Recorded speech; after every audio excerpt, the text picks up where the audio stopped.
What is happening, everybody?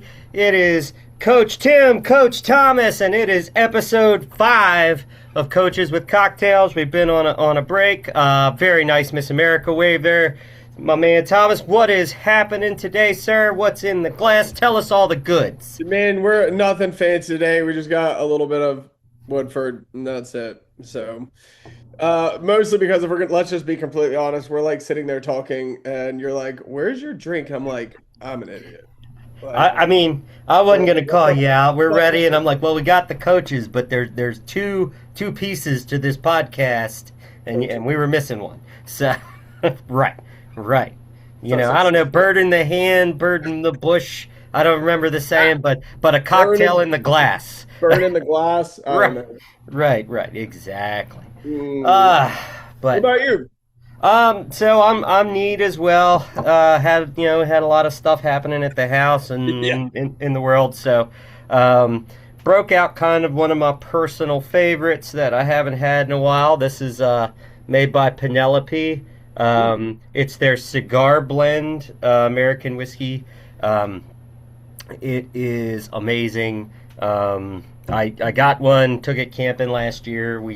Me and the group I was with, we finished it in the weekend, and I was very sad. It was very sad. And then a guy locally in one of my Facebook groups had one, and so I traded him another bottle that I had for it because I wanted to have another one, and I couldn't find it anywhere. Really? Yeah, and I was like, dude, I will get. What do you want? Like other than money? Yeah, and I got to get some pictures for you next. I got to go in. So there's a men's clothing store in Clemson.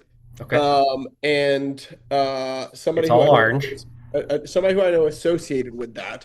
I don't want to say a lot because I don't want to No. He's got a lot of bourbon. But I was talking to him a couple weeks ago, and he has like 750 bottles. Wait. Of a whole bunch of different stuff. Yep. And he's got like some bottles, like multiple thousands of dollar bottles. And he doesn't even drink bourbon that much. Oh, well, that's a good friend to have. I'm like, why? That like you have more value in bourbon than probably we have equity in our house. Well, it's no different than being a triathlete, right? And except instead of bourbon, it's bikes. I know when I moved a long time ago and was moving, I had bikes on the roof of my car. And a friend was helping me move, and he was like, "You either need to sell a bike or buy a new car because the roof of your car is worth more than the car." At the time, and I was like, "Well, I'm not getting rid of the bikes, so I guess I'll have to." Supposed to be. Yes, exactly. Which there's a chance in the somewhat near future there will be a gravel bike added to the stable. Nothing picked out yet, and like I ride the little bit of gravel we have around here just on my road bike, but I'm doing a gravel ride with a buddy in August and borrowing a friend's bike, and but it's coming. The gravel bike is so good. I sold my mountain bike and gravel bike before we left North Carolina. Yeah.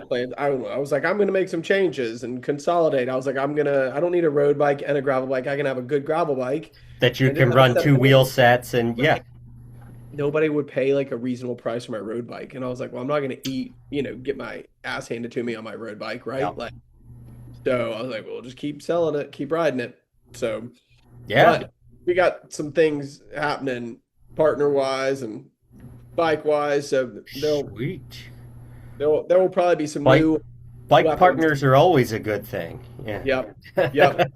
There will probably be some new weapons in my new arrows in my quiver. Here. Nice. You like that? That's a good. It's a very Robin Hood metaphor. I like it. It's a strong move. Right.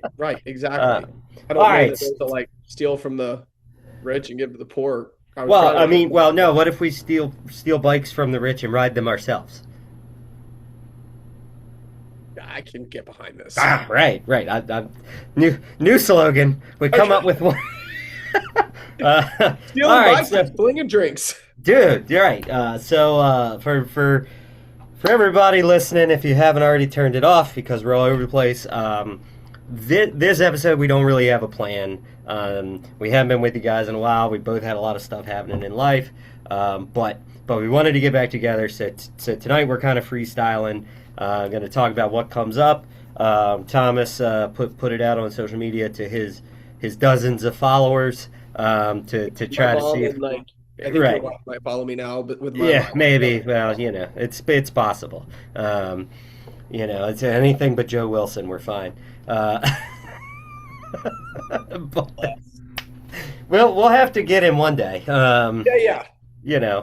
He would be a hoot. We But just need a microphone that we can like mute. Or no, we can just do it via Zoom. You can yeah, mute we other can we people. can mute him. All we need to do is tell him to go for a run with his phone on his selfie stick and dial in, and he'll be good to go. I But like that.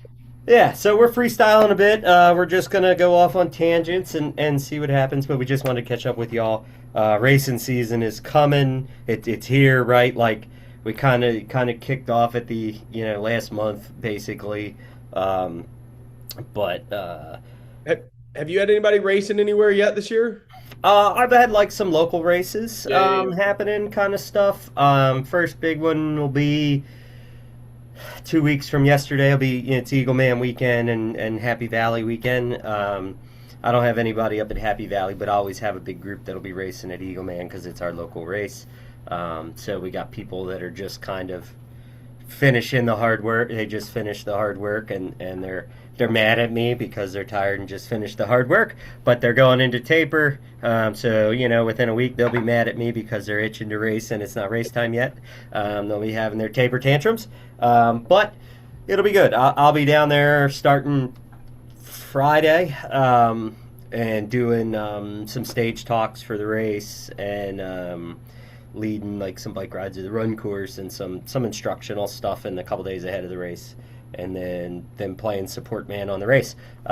You were just in Chatty two weeks ago, right? 3 weeks Yep. ago. You We had were a in you had a Chatty. big team in Chatty. How'd that go? We had a few. Yeah, I mean, it was a good weekend. Yeah, we had a first timer for 7.3 in Chatty. Had two first timers in Jacksonville that weekend. Gosh, we could talk about Jacksonville, but we probably shouldn't. We probably should just let that. I don't Let know that that.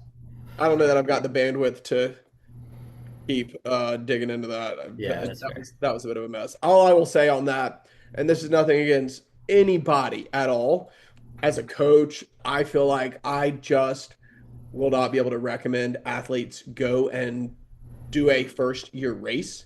No. We need more races. We need races in cool places. I totally get that.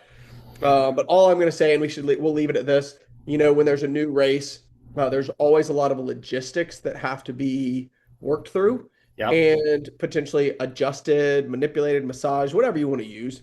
And this was definitely one where, I think the course and a lot of things are going to change in Jacksonville going forward. Yep. Hopefully it continues happening. But, it was, for me, the prime example of why I really don't encourage athletes to go to the first year races. Right. And I think that's all I'll say about that. Yeah, I mean the like you said, logistically, there's always issues, right? Because what's the Mike Tyson phrase? Everybody's got a plan until they get punched in the mouth, and logistics work that way, right? Like you plan everything out on paper, you work everything out as best you can, and then you plan for 10,000 things, and the 10,001 thing happens, right? So usually for a first time race, like a first race at a venue, the only thing that is typically good about it is the venue, right? It's where the race is being held. Yeah. But usually there's back of house struggles and things like that, and then Yeah. it gets refined, and usually by like year three, an Yeah. event is rolling pretty good. You're used to like everything that happens in and around Eagleman and Ironman Maryland, right? Like I'm used to a lot of stuff that happens in and around Chattanooga, right? Yep. Augusta. And even Clockwork, man. these are races that have been around for so long, like they've got all the kinks worked out for the most part, right? There's always stuff that comes up, but Yep. it takes time for races and the race directors, whether it's a big race, a little race, right? It takes time to with a new race to kind of work some of those kinks out. Yeah. And with a large scale, sometimes like with and look, I don't get me wrong, I love Ironman to death, right? Like I love their races. But I think it's a first year race is maybe one to just if you're going to go to it, go with caution. Yeah, So yeah, decent for a racecation. Not if you're going like to race hard, right? You just don't know. yeah. Um, But I'm with Chattanooga you on was that. great. Chattanooga was awesome. It always is. We actually everyone got to swim. Swim was not canceled. Yeah, well, I saw when I saw Joe was down there. That was the message I sent him. I said, "Swim's not canceled this year, Joe." I was like, I got to tell you the origin story to that at some point. That's a story for another day. "Yeah, But yeah, I mean it was great. Now there was no they had I guess let a lot of water out of the lake above the out of the dam. dam." Yep, And so man, there was so little current, right? So I do so slow. People's and it was a slow day in general. It was, the water was, so it's 1.4 miles with yep, minimal current, right? So you swam slower than you would normally. When normally you would swim faster than you would for 1.2. yep, The bike course, I don't think, looking at times compared to power, if people raced it last year when it was a time trial start because it was canceled, and this year you had completely different courses, right? Last year was a wicked fast day. yep. I wasn't out there racing, I was out there coaching, but I guarantee you, for everyone that was out there, the ability to avoid drafting was probably impossible for the average age group who out there, right? Whereas this year it was a very standard day. I mean, I'm sure there was drafting, there always is, Well, but yeah. it Time was trial it was starts make that awful. it was a slower day and it was proper hot like Chattanooga gets. Last year got warm, but it didn't get hot. This year Yep. got hot like it does, and it was a slower day. So you had people so if you were in Chattanooga, you raced last year, and you're like, "Gosh, I'm slower. I don't know what happened." Like, it's not the same race. Sorry. That's going to be Um, Eagle Man this year. it is. Last year, Eagle Man, the conditions were down. Like every record fell. All three individual disciplines in both genders overall, like everything fell last year because the wind was blowing the opposite direction. So you had a tailwind the last 10 miles instead of a headwind. It was overcast until like 6.5 hours into the race. Yeah, like it was absurdly non-Eagle Man where it's usually hot, exposed, humid. So like last year was crazy fast, and so now a lot of people were signing up. I talked to a lot of people. I'm like, Yeah. that's not normal. It's not going to Correct. be normal. Uh, Exactly. Yeah. yeah. Primo weather one year means it's going to be a smoke show probably the next. But Yes. Well, and that's not just because I'm going to be there. It's also going to be hot weather-wise. Uh, well, especially when that shirt comes off. But uh, all right. So what do we got from your legions of fan? so I got three questions. Okay. My mom asked if I would text her back. No, I'm just kidding. Um, It'll be late for dinner. yeah, no, I'm kidding. So one was, which I thought was very appropriate. It was, hang on, here we go. It was, so the three questions I got: adjusting workouts and expectations, especially runs on hot and humid summer days, which I think is a fantastic topic. We're heading to summer, baby. It's yes, perfect. Another one I got was using THC as a recovery aid in sport. I'll talk about that for a second. Wait, yeah, I can give very limited experience. Yeah. I'll let you carry the water there. And then the third one I got was quality mop carry the boats. Sorry, I don't know. Easy, Um, Goggins, relax. who's gonna carry the? I'm kidding. Okay, the other one was quality miles, the application or quality miles, comma the application and justification for split double run days to Ooh. get or to get quality. And so I did ask him specifically what he meant by quality miles. I think I know, but I never like to Like somebody asks kind a of question. yeah, almost like do you mean getting like Yeah. safer build volume, reduced injury risk kind of stuff? So Past he that, sent what me, fatigue fade point in a run kind of thing. yeah, Um, when does it become worth it or not? But and yep, I've got some thoughts on that. I think that's worth talking about for the double run. But I did send him a yep. message. I was like, elaborate on this, and he sent me a video back. So in a few minutes, maybe when we're talking about some of this stuff and you're talking, I might just mute mine and listen to what he had to say real quick Yep. while you're spitting some knowledge bombs Well, and just clarity on that. this is perfect because we just hit June, so usually the first week of June is when I send an email to my athletes about summer training, right? And Yes. what parameters to set for yourself, what grace to give yourself, because you definitely there's a place for that. Um, like they said, adjusting expectations in the summer months. So I say we dive in on that, and then get your thought, get kind of your thoughts, and then I'll jump in, and when I jump in, then you can catch up on what he's looking for. Yeah, yeah, that sounds good, man. I So mean, I'm gonna turn it over to you, El Capitan. I was really proud. So we have a team chat every week, and it was a couple weeks ago because we've got athletes, Florida, kind of all over, and had some athletes that were starting. You see the comments coming in. They're like, "I feel on Training Peaks, right? I feel really slow. I don't know what's going on. My heart rate's so high at these paces." And you look, and then if they've got a Garmin, you look at the data, or you look at where they are, and you're like, Yep. "Oh, well, 85 freaking degrees, right?" Like someone in Mhm. you know in Texas versus someone in versus like I've got someone in Minnesota or upstate New York, and it's like they just Minnesota just flipped from like 30 degrees a couple weeks ago to like 90 plus, right? Yep. And so it kind of happens quickly for some people, but more transitional for us. But the thing that I think ultimately, like if I was going to try and sorry, what I was saying earlier, I apologize. We did our team chat, training and racing the heat, a couple weeks ago. Like I'm going to be proactive on this. We're going to have this Yep. talk. And then, of course, it never got like And then we cold snapped. Right. yeah, You're right. And I'm right. like, I am so on the ball. I am so ahead of the curve here. And now it's like, hey guys, just remember we talked about this a couple weeks ago. Like, just go re-listen if you don't remember, but we should. Yep. So the thing we have to remember is that ultimately, I think our body is trying to survive. Yep. We're trying to push it into a state that doesn't encourage survival, Yep. right? We have a limited amount of resources. And when I say that, I'm talking specifically about oxygenated blood, right? We all have now, if you want to improve, if you want to impact that, right, you can do work to improve your VO2 Right. max. Heat zone Right. training. There's different protocols and processes, but just naturally. Right. Just naturally, right? Let's say your VO2 max is 50, right? That means you have a certain amount of oxygen coming in per minute, based on your body weight that you can use to create energy, right? The what we need to make ATP, whether it's aerobic, glycolytic, doesn't really matter, to be able to move. Cool, great. And your heart beats a certain amount to deliver that oxygenated blood to the working muscle. Cool, great. But as the temperature rises, your body tries to shed heat.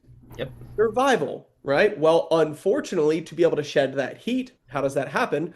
Your body needs to take and Energy. move things to the surface of your Yep. skin. Yep. It takes blood, it takes fluid, it takes oxygen, and it puts it towards the surface of your skin so that we sweat.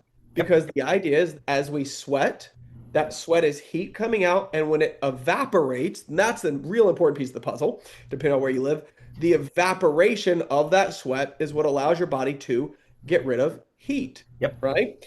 So unfortunately, that then means if we've got it's a closed system, right? We've got a finite amount of oxygen. Yep. Now we need more of that oxygen going towards our skin, right, to help get that heat out. That Yep. means there's less available for one, the working muscles.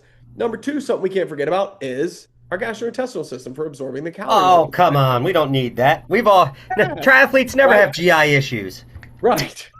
God, the things I know you've seen it too, man. The things that I feel like we've probably seen, if we had taken some pictures over the years, we probably could have made one hell of a coffee table book. Eli Roth would have nothing on the Iron Man porta potty. Okay. Call it the triathlon exit strategy. Eat it once, taste it twice. and wear it on Yeah, the right.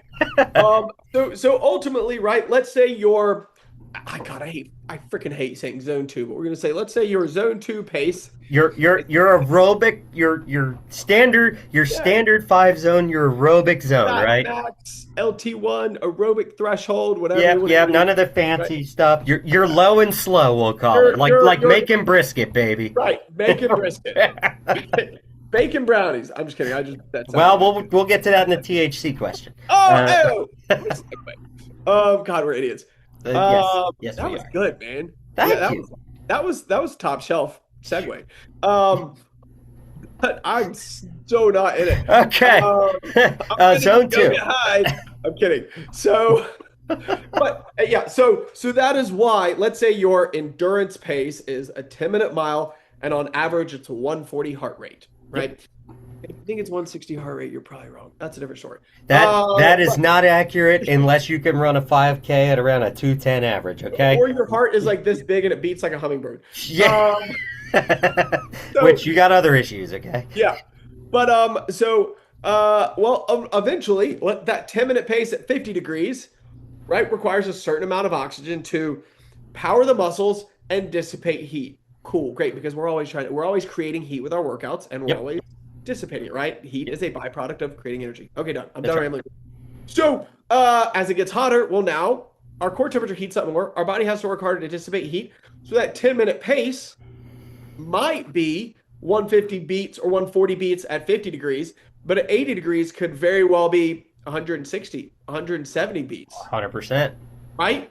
Yep. Because your body has, again, a closed system, a finite amount of resources, and now it can't just make energy, it also has to dissipate heat at a much hotter environment. And ultimately, so that's what happens, right? There's excess heat, your body has to dissipate it, and so your heart rate starts going up for any given pace. Does that mean you've lost fitness? No. It actually, if you do the training right in the summertime, then you're actually gaining a level of fitness and adaptation that serves you well in the fall, right? I tell my athletes all the time, I go, do you ever wonder why marathon season is April, May, and October, November? And it's because it's the times of year when the temperatures are perfect, typically for running, right? Like seasonally, they're then you're running in those temps start in the 40s, maybe go up to the 60s, and you're in an area that allows your body to thermoregulate, big word of the night, much more efficiently, which allows you to spend most of your closed system energy on the actual pacing and the racing as opposed to maintaining core temp. Yeah, my thought, and I don't know yours, my marathoners, because I do have some single sport athletes that I work with. Mm-hmm. I like training marathoners. That's fun. And they hate it. It's different, right? But summer is miles, and my opinion, miles, strides, hills, right? It's about force production, short reps, building kind of, I'm going to say it's more base season for the fall, winter. Yeah, it's hard to run hard. It's hard to run hard. So why run hard? Right? Get the miles in. Get the heat stress, so you get the boost in blood plasma volume and the increase in the VO2 max from that. And then you work on these short reps where you can produce force, right? Yeah. So that when it's time to start building more hard work, you get to do more hard work. That's right. It's basically, if you think about it from like the quote unquote, the old school, the standard periodization, that summer is their base off season, right? Like you basically just shift the calendar 6 months. Is essentially what you're doing for them. 100%. Yeah, I 100% on board. Or also like one of my guys who just did Jacksonville, he's doing Chattanooga full also, right? He's had some recovery and now he's back into, and he's doing some hard efforts on the bike, 20, 30 seconds. Same thing, like little short, hard 15, 20-second hills, 10-second hills, very hard.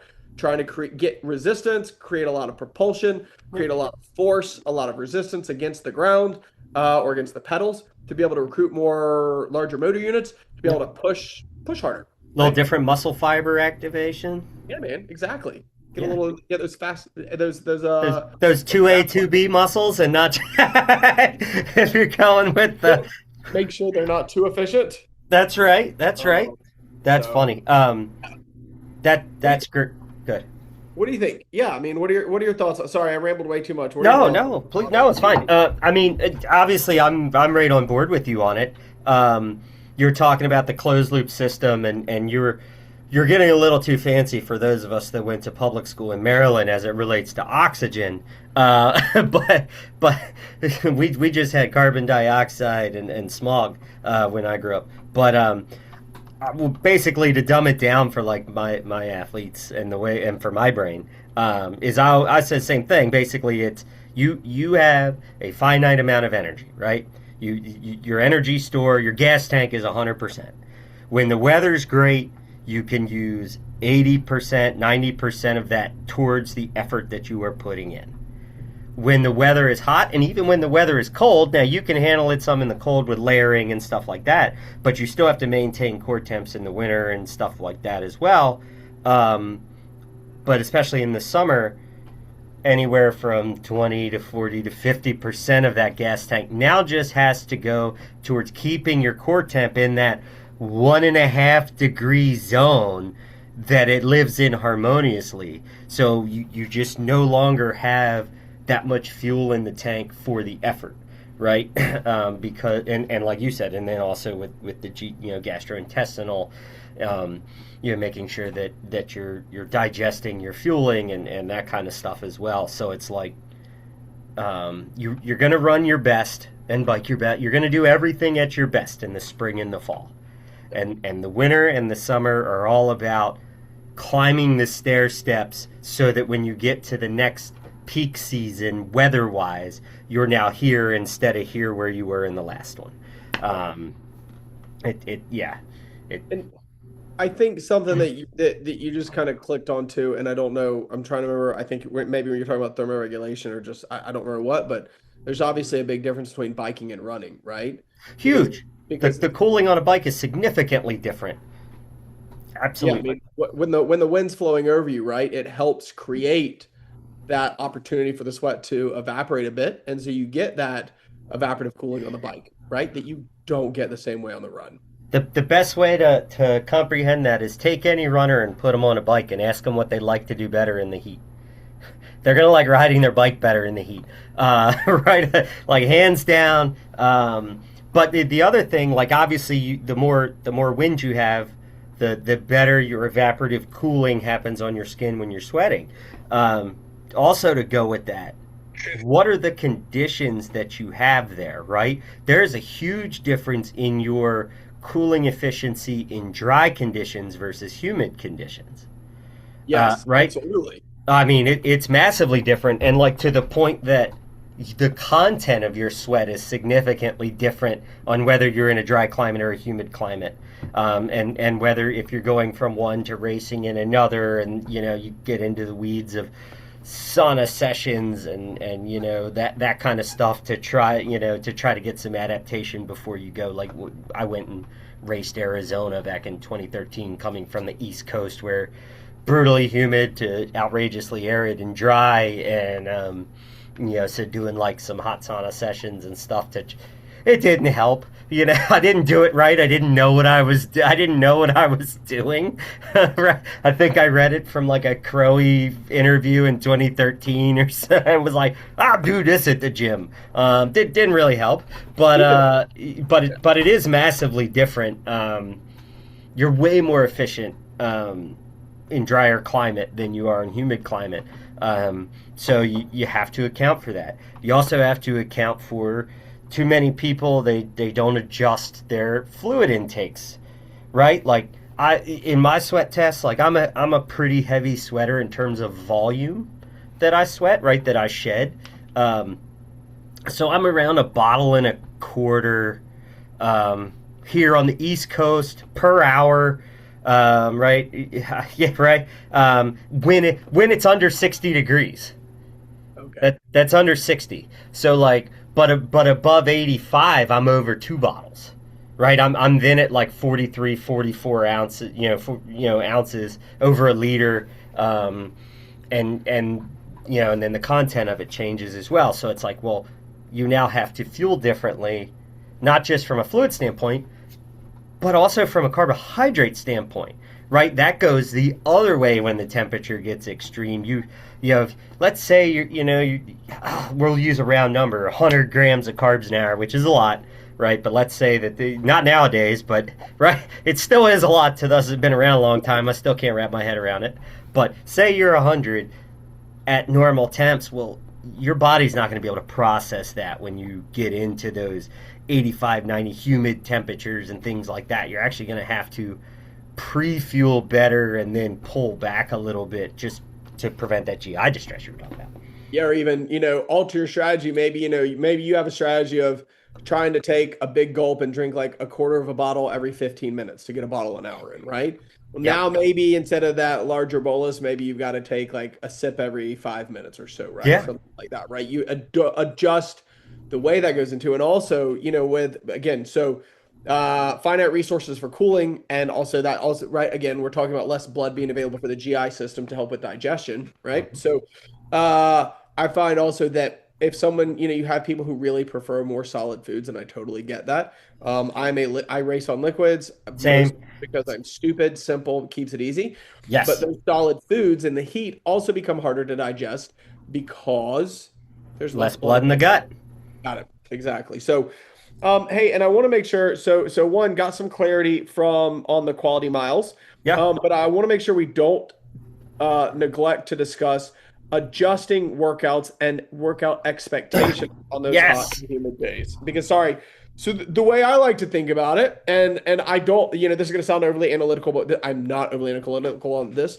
At the end of the day, hot weather, we'll say your effective VO2 max is decreased. So let's say your VO2 max is 50, Yep. and it's not normally when you've tested inside in a controlled environment, you go outside when it's 90 degrees, 85 degrees and humid, it might be an effective VO2 max of like 40, 45. Yep. So the watts that you can push aerobically, the pace that you can run aerobically, it's shifted down just because you've got less Yep. available oxygen going towards, and that's not exactly right. Like you're still bringing in the same amount of oxygen, so technically your VO2 max doesn't change, but that's why I like this idea of like The effective, right? yeah, Yep. exactly. And I always give my athletes as part of this email is like, especially when we're in the transitional months, like in a vacuum in a perfect world, if you're back to this, long aerobic, let's say that your zone is 140 to 150, right? And so, like, whatever. And we're in this perfect world of, man, I'd love the work to be done in here, occasional little peaks, valleys, whatever. The average work's done here. This is where we want to be. When you transition into the warm months, it's very easy to get like heart rate spikes and things like that.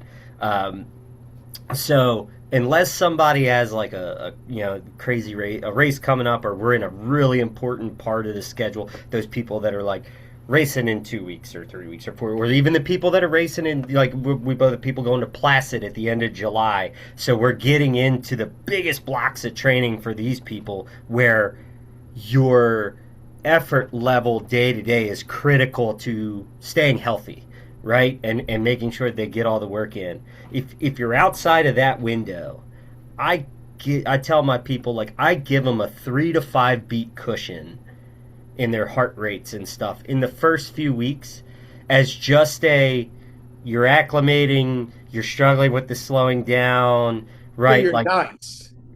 yes, You're right. not an You're asshole like me.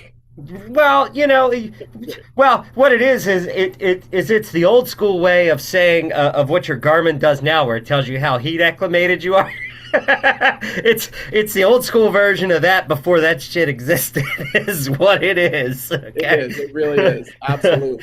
So it's like, Absolutely. if you're just someone who, if you're a newer athlete, if you're a non-coached athlete, if you take this stuff 75% serious and 25% fun, and it's just part of the lifestyle, like allowing a little bit of grace in those first 2 weeks, 3 weeks, whatever, as you're getting adjusted, like, but keep it at, you still have to put a cap on it somewhere.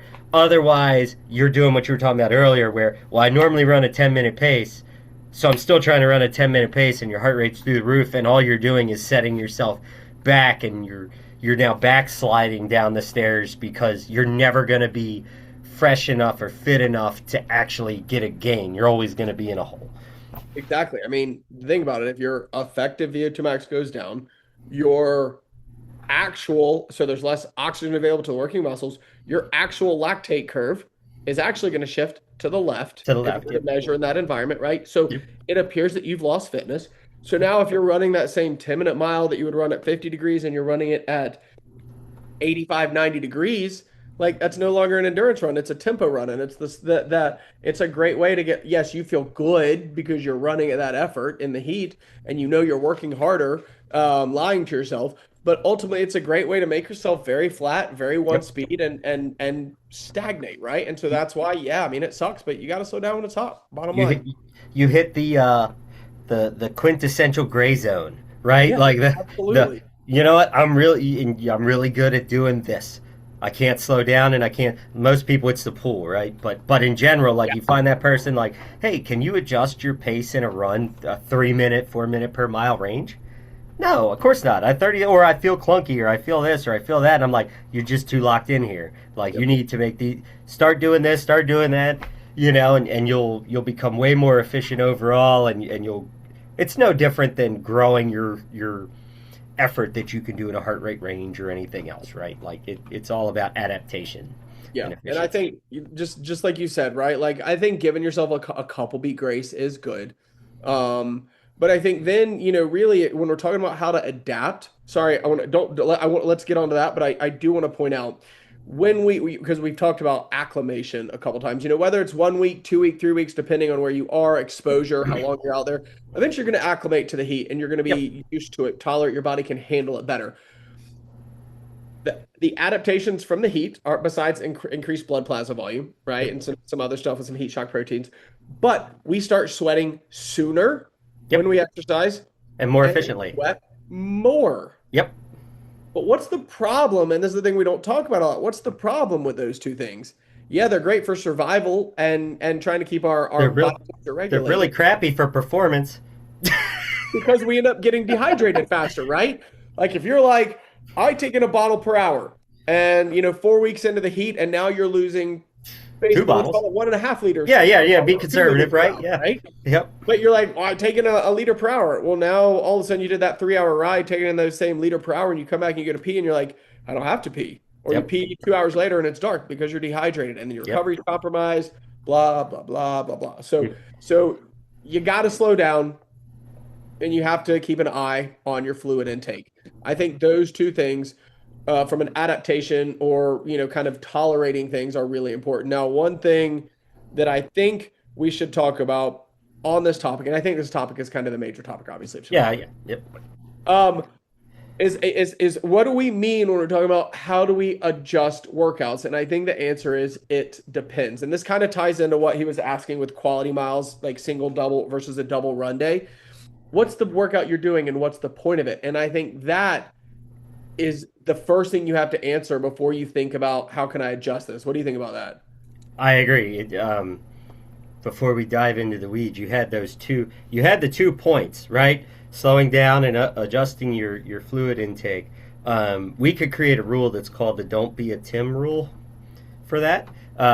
In Eagle Man 2012, the heat index was 108, and I did not adjust anything to the point that about 30 miles into the bike, I'd stopped sweating effectively, and I got on the run and I start running, and I passed out at an aid station. I sat down. I didn't feel good. I went to stand up and I just passed out and hit. I woke up on the ground. And after going back, eating, drinking, going to dinner, all that kind of stuff, going into our hotel room that night, the hotel room had a scale. After all that, I was still down 9 pounds. That's a And lot. when I came home the next day, I was still down like 4. Like it was stupid. So the don't be a Tim, and but to what you said about the workouts and adjusting expectations and adjusting your workouts, I 100% agree. Where are you in training?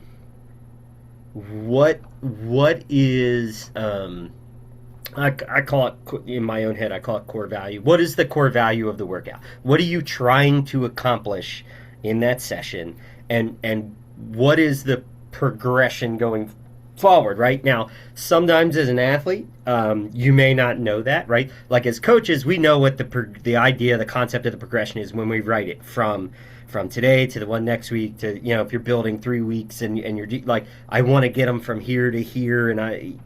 So as an athlete, they may not know that. If you're a good coach, talk to your athletes about that crap because they should know. If you're an athlete and you have a coach, ask. Ask the questions because any good coach is willing to have the discussion and educate. And some athletes don't want to know. They want to get up and look at the workout and do it. And fine, I get it. But where are you and where are you trying to get to? If you're Ironman training, because your friend brought up like split runs and double runs. I'm personally a huge fan of them myself, for multiple reasons.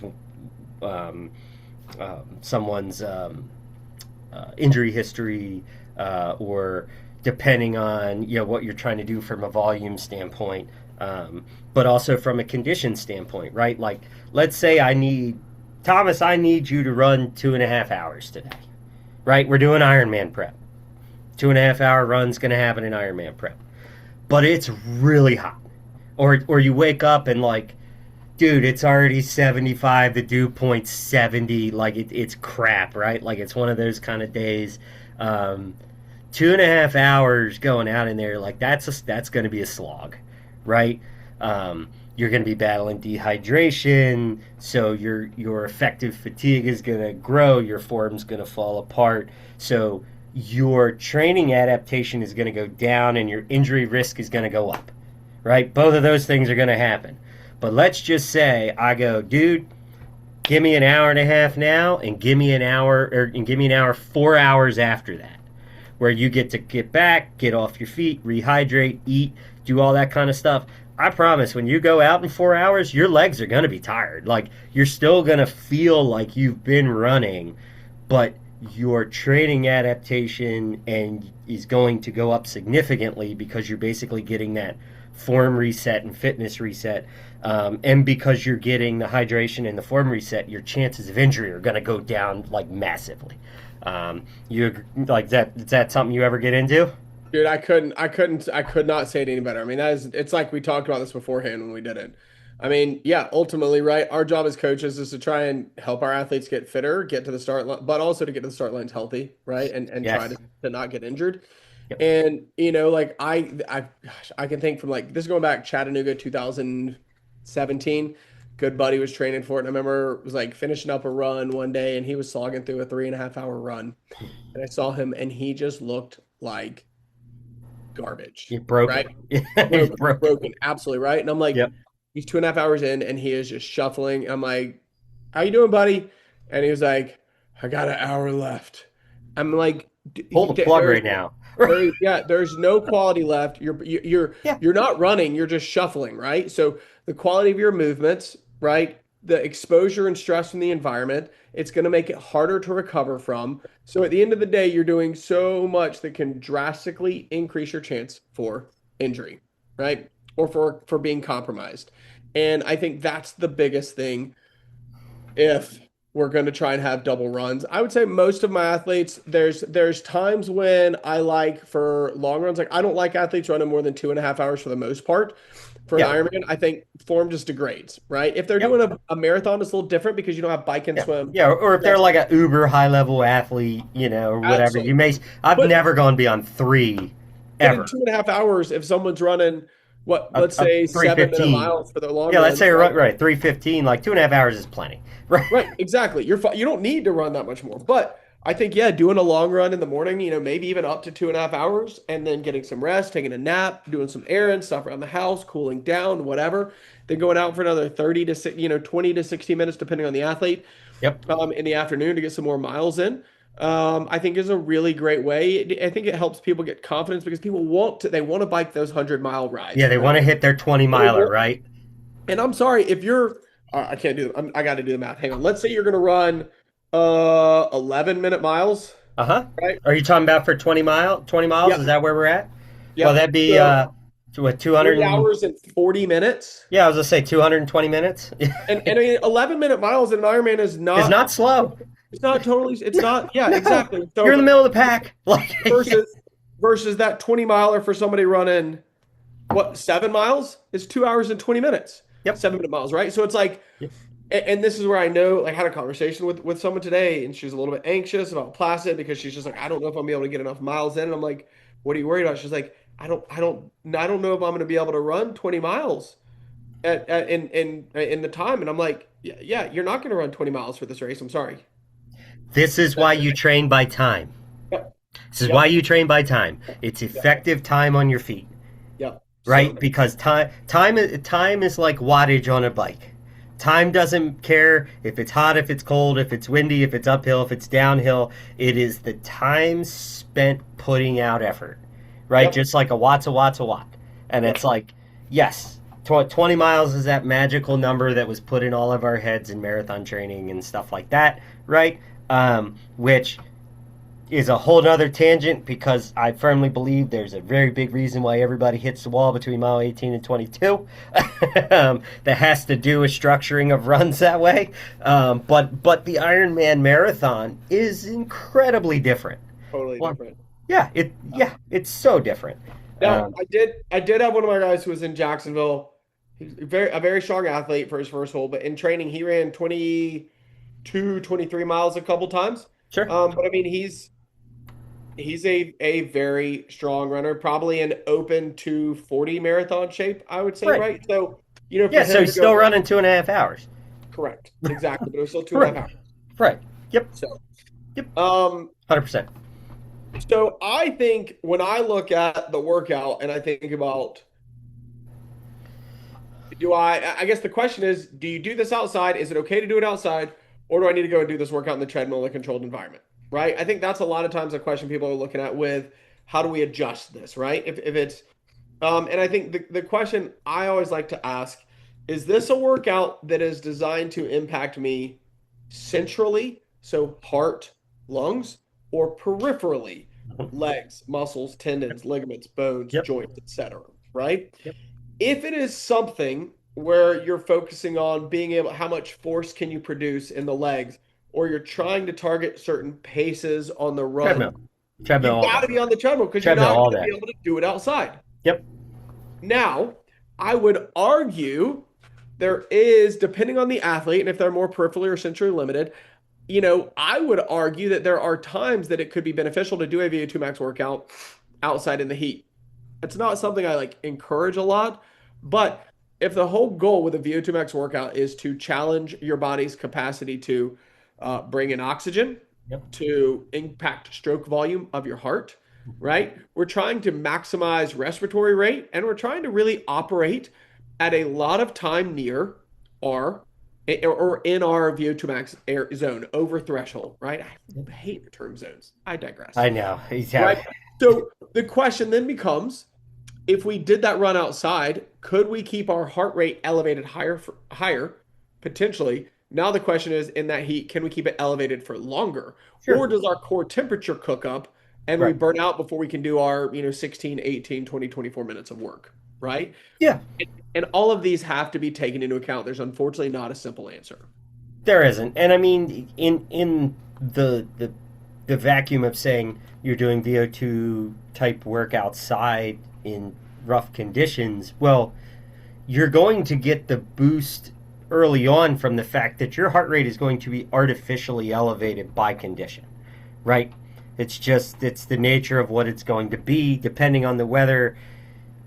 You're talking 5 to 7 beats per 10 degrees, right? So like you can certainly get into that, say, that VO2 range at a lower perceived effort based on pacing, right? If you're someone who like lives in the pace zones, right? 10-minute mile. Well, now I'm running 10-minute mile, heart rate's higher, whatever, right? Like if you're one of those people, or if you're cheating the system and using one of those, cooling technology, right? that allows you to run a little bit higher heart rates and not feel so bad. But do that wise, do that carefully, and we're not. We both own them. We're not advocating for them.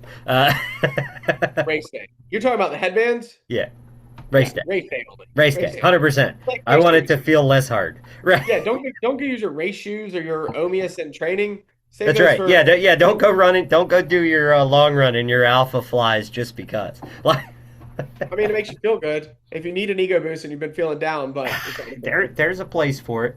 I've been there. But yeah, and we've gone off the rails. Jay, you're We welcome. live off the rails. Jay got a plug. You're welcome. Yeah, man, absolutely, absolutely. Oh yeah, should I have not given? I shouldn't have given that for free. I'm just That's kidding. okay. You know what? He's good. He's good people. He's good Well, people. you'll have to see him and get a selfie day with Jay, and you'll be all set. I've got to hey ask him. if anybody knows Jay, if you see him at Jay racing, Weber, Jay just Weber, go up to Weber. him and be like, "Hey, someone told me 3 days out I should go ride the bike course. Yes. What do you think on a hard bike course?" So when you see him in Placid in July in the expo, go. He gave me when we were in Spain for 7.3 Worlds, that was a very difficult course, right? Yep. I went out Thursday and rode the bike course because I wanted to Yep. see it, right? And the whole year, the last 3 years, I had done a lot of like long rides the week of a race. In Brevard. Yeah, like So with you're lots of ready. hills. Yeah. But so and then it's a great opportunity to get a little depleted. You eat a lot. Super compensate with carbohydrates, Yeah, whatever. top off the stores.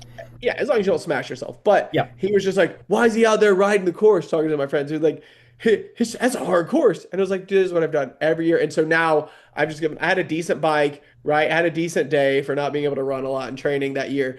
And so every time I see him, I'm like, "Dude, I think I'm gonna go ride the course. I'm gonna go ride the course a couple days before the race. Want to think you want to come out with me just to give him a hard time?" He's probably really over that joke, but I love him and I'll beat it in the You'll ground. keep digging. Yeah, You'll keep. To be fair, just because you did it before and had a good day doesn't mean it's the answer. My best Savage Man for a long time was the day after I ate a whole pizza and had four rum and cokes at a Uno's the night before. So I was in my 20s, so so I was sure that that was the answer for years. Turns out, no, I was wrong. I was just really well off that year and had a good race. everything was firing, man. Everything was Yeah. fine that year. It didn't matter. Like, Yep, yep. Well, hey, should we? I think we answered. Let me make sure there's nothing else. Should we? Why are you sending another video? I can't. dude, come on. We're podcasting. What? They know it's okay, I, but they don't. Well, I know it's not okay to wear that hat. I'm like, hang on. Here's what we're gonna do. Hang on. We're taking a call here. No, we're not. We're not taking a call, dude. We're sending him a video. I don't. I can't listen to it. We're recording the podcast right now. Dude, And, what are you doing? yeah, sorry. I can't. You can send me a message, but I can't. I can't listen right now. We'll cover it next month. I blew him a kiss. I like how you did, like you kissed it up too. I don't know why. I was just like excited about it. It was, yeah, I could tell. I don't know. Yeah, right. I mean, it's the little things in life. So we did get two questions on THC, and I think it's look with the world. There's stuff everywhere, Yep. and I think it's worth talking about. So first and foremost, um, I think we also got a question: how big are the cocktails? And ma'am, that is a personal question. Well, yeah.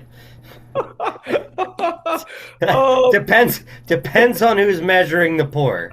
From the bottom, from the underside. From the underside, it's four fingers. This is definitely going to have a like warning Not label. suitable. Yeah, NSW, whatever it is. I mean, it should be permanently there. So I think we need to understand. So we're talking THC, we're talking marijuana, right? Yep. So THC is the psychoactive ingredient, marijuana. Yep. What the first thing with anything like that, we should always what is WADA's stance on it? That is the most important thing, right? For us as Well, athletes. the first stance should be what are your state laws on it? Well, not a big fan of the government. I'm kidding. Well, that's So fair. state laws, we That's need fair. to operate within the realm of legality. Yeah, Otherwise, that's what we're basing this on. Assuming it's Yeah. legal in your state, then it's what is the stance from the World Anti-Doping Agency? Correct. And currently, their stance is that it is banned in competition, but not out of competition. Now, Yep. it used to be banned out of competition because it was something that could be used as a masking agent, I guess. I don't know the mechanics of how that works, but I guess it definitely can be used as a masking agent for some drugs. Apparently, I don't know. That's confusing to me. Maybe some of the benefits they maybe felt were inappropriate in terms of sleep and appetite. Recovery, But and we'll talk about appetite. that in a minute. But you need to know from WADA's perspective, the World Anti-Doping Association says it is banned in competition. It is not banned out of competition. Now, what constitutes in competition, out of competition? In competition, obviously, race day, right? Like Yep. if you have to drug test on race day and you test positive for marijuana, above the threshold. yeah, exactly. Like it is going to be a problem. So the question is, depending on the athlete, how long does it stay in your system, right? And it is hard to tell. That some people say 6 hours, some people say 5 days. Like that is I've it's heard all over weeks. the map. It's going to depend on how much did you take, how active are you, because obviously exercising, sweating potentially Yep. helps metabolize it out of your tissue.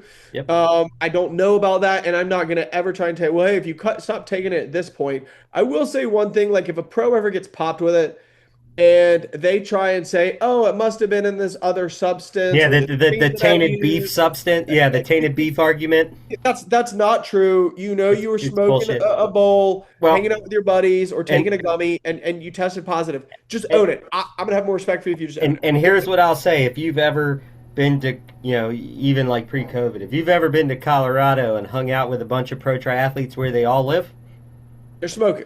all of Absolutely. them, they're All. all of I them. mean, this is not anything new in elite level sports, right? Like, No, I it's mean, been I've around got a since the good, '70s. It's been yep, in elite level sports since the '70s. I've got a good friend who swam collegiately at Yep. Penn State. Yep. All of them smoked. All of them, All right? of them.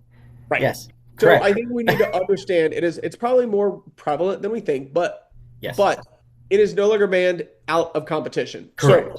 So what I would say could potentially constitute the aid or recovery piece of it would be sleep, Improve right? sleep. Yep. Yep. And I don't know, at least helping you go to sleep if you have a hard Less time staying asleep. I less am daily not a stress. Yep, yep. I don't love the idea of like Ambien or trying to take some Dude, Z-Quil or some of these over-the-counter or you don't prescriptions. want any of those crazy dreams. There's literally Reddit threads on the stuff that happens when you take that stuff. Absolutely. So I think that, and then for people who potentially have issues with like training hard and maybe appetite's downregulated and you're Yep. just not Yep. hungry, just can't eat, it is definitely Suppressed. something for some people can stimulate an appetite. Yep.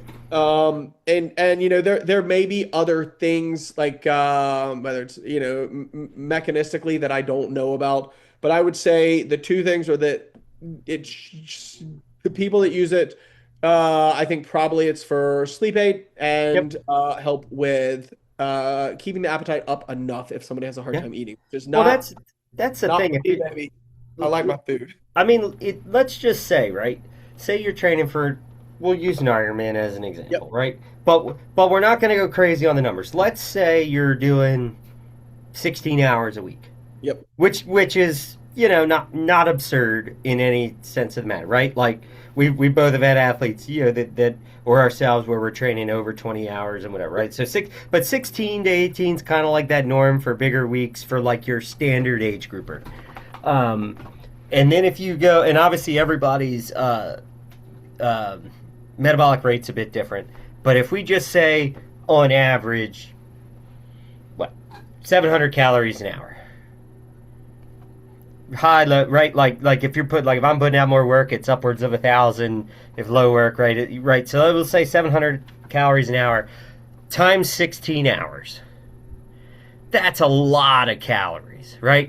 I can do the math for you, if you need, because it's 700, 7,000 plus another 600 or another 420, right? So you're talking about 8,000 roughly calories. 11,000. Oh, 11, right, yeah, because it was 4,200, not 420, sorry.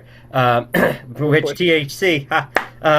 Anyway, so 11,000 calories a week, and that's above what a lot of people call your basal, right, your BMR, the rate that just your mass needs to maintain itself. Yep. So you're talking 24,000, right, over 2,000 or over 20,000 calories a week is what you need to consume. And if you on just being conservative, and if you divide that by 7, right, like, and you're like, dude, that's 3,000 calories a day. Most triathletes do not get that in. It's not like, because it can get difficult to get in, especially if you're all over the place and you're eating healthy. So like, oh well, I'm eating healthy, and that tends to be nutrient dense and calorically low, right? So something that adds appetite right? That boosts appetite when normally training will suppress it anyway because you're suppressing a lot of things for a lot of people. There can be a huge benefit there as long as you're operating within the boundaries and kind of from that non-race day to race day, like erring on the side of caution on that timeline, right? Yep. Like trade your THC for caffeine, right? As you get into race week, Yep. kind of a thing. And I'm going to tell you, look, if, and this is stuff we talk about, but like, if I had a friend or someone or an athlete who got drug tested and they tested positive for marijuana and they're like, dude, like I take a gummy when I go to bed, or I stopped taking it a week ago, but I guess it was still in my system or whatever. Like, I don't care. Like, as Oh I'm no, not gonna no, tell no! you, We're like, not talking about performance enhancing right, drugs, right? We're not, or hey, well, it's not actually allowed, but I'm doing TRT or whatever. Which correct. I don't have a problem with that either. But like in terms of performance, it's Yeah. significantly different. Um, Just yeah, own it. like If if you you're get caught, like you don't try and work your way out of it. Like own it. Like, oh yeah, like I do. You I got me. screwed up. I screwed up. Like I thought I'd stopped taking it in time. Apparently I didn't. Yep. Uh, you got me. Right? Like you fucked up. You got caught. Don't try and weasel your way out of it, finagle your way out of it. Just own it. Own Don't it. pull the Alberto Contador and the beef that we imported was tainted. And it's like, dude, no, You got no, just bags hanging in the hotel room. Come on, dude, bro. yeah, like everybody else. You're Love. just the one that tested positive, dude. Like, Correct. right. Yep. Exactly. 100%. Don't take the Lance Armstrong defense. It never works. That's how you get stripped. Yeah. So I know I felt like I had three questions on that from different people, which was You have I need to hang out with your friends. we work hard, play hard. Hey, Take that for what you will. I'm kidding. there But you yeah, go. I mean, at the end of the day, gang, I think also one thing I do think we need to be careful of, and this is a good topic when we're talking about whether it's that or supplements, or it is an unregulated industry for Oh, the most part, 100%. right? Obviously, depending on the state, guidelines, concentrations, and this goes for supplements that you might take Oh, as that's all. well, right? You are, as an athlete, at the end of the day, you are responsible for what goes into your body, Yep. how it impacts your body, and whether it is legal or not from a, I guess, like uh locality Yep. perspective And and governing from body. a racing perspective, Yep. right?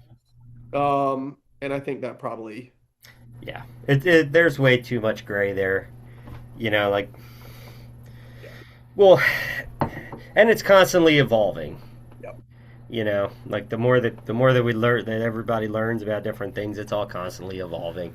yep, Um, it's just kind of the always better to err on the side of caution.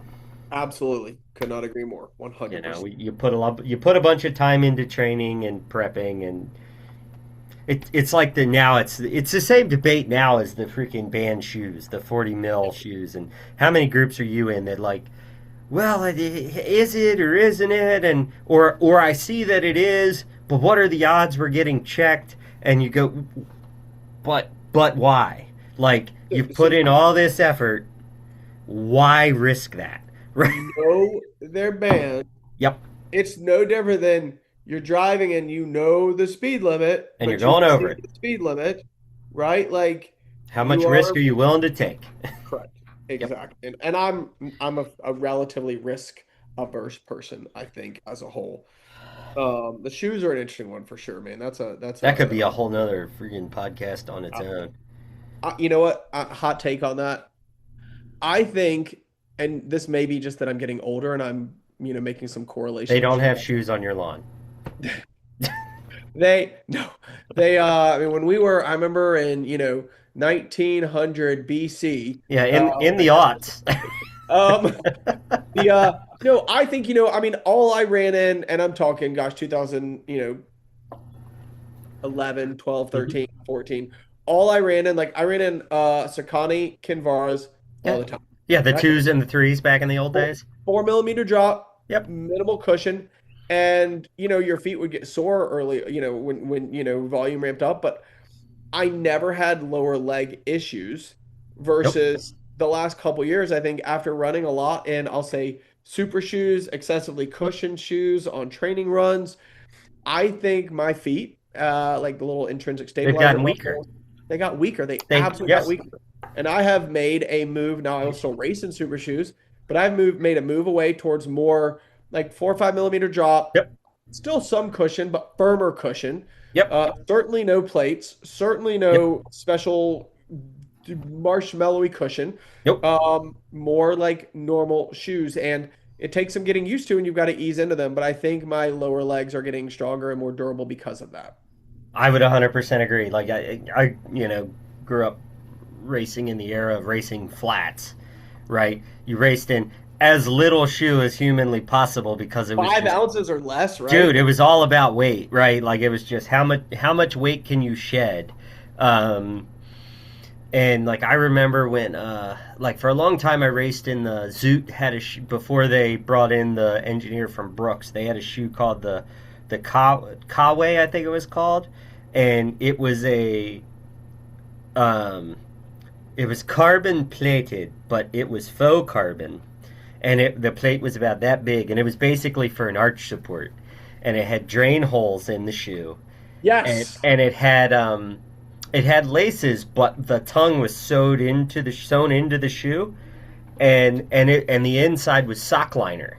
So, yeah, it was a sock leg shoe, right? Dude, it was awesome. I raced in it for years because I could literally like take the laces out because it was a sewn in tongue.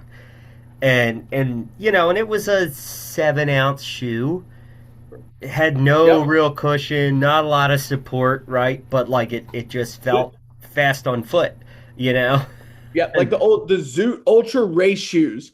Those Oh, are the ones that had the ultra- boas on them. They had the boa on They had the them, bow on yes. this, and they always did the Kona designs with the flowers, and I had those too. Dude. And I thought these were the dopest shoes ever, and they had I had the no blue and green cushion. ones. I had the Yeah, blue and and- green ones, yeah. But they had the tongue had a hole on it to grip on. And a strap huge on the loop back. on the back. Huge loop on the back. And a boa Yep. on the side. Dude, there's still some out there like on eBay. Dude, yeah. Dude, those shoes were fire. They were baller. That was- yeah, They were baller. dude. But those yeah, are- I'm with you. yeah. I only race in carbon plated shoes. I don't even have like nylon plated shoe or because some people use them for tempo work and stuff like that. And I mean, it basically the purpose of that is to artificially deflate your pace, right? Like, but it doesn't do anything from a form efficiency and a adaptation standpoint.